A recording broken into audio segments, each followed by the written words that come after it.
Ils emmenèrent Jésus chez le grand prêtre, et tous les chefs des prêtres, les anciens et les scribes, se rassemblent.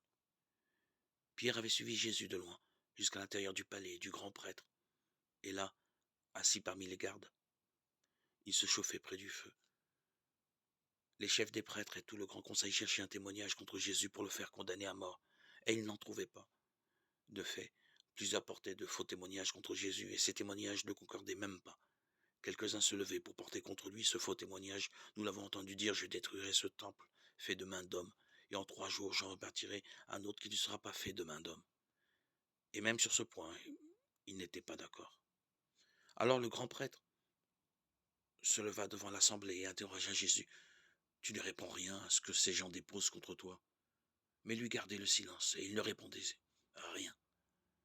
Le grand prêtre l'interroge de nouveau. Es-tu le Messie, le Fils du Dieu béni? Jésus lui dit, je le suis. Et vous verrez le Fils de l'homme siéger à la droite du Tout-Puissant et venir parmi les nuées du ciel. Alors le grand prêtre déchire ses vêtements et dit, pourquoi nous faut-il encore des témoins? Vous avez entendu le blasphème. Quel est votre avis? Tous prononcèrent qu'il méritait la mort. Quelques-uns se mirent à cracher sur lui, couvrir son visage d'un voile, et l'horreur de coups en disant, fais le prophète. Et les gardes lui donnèrent des gifles.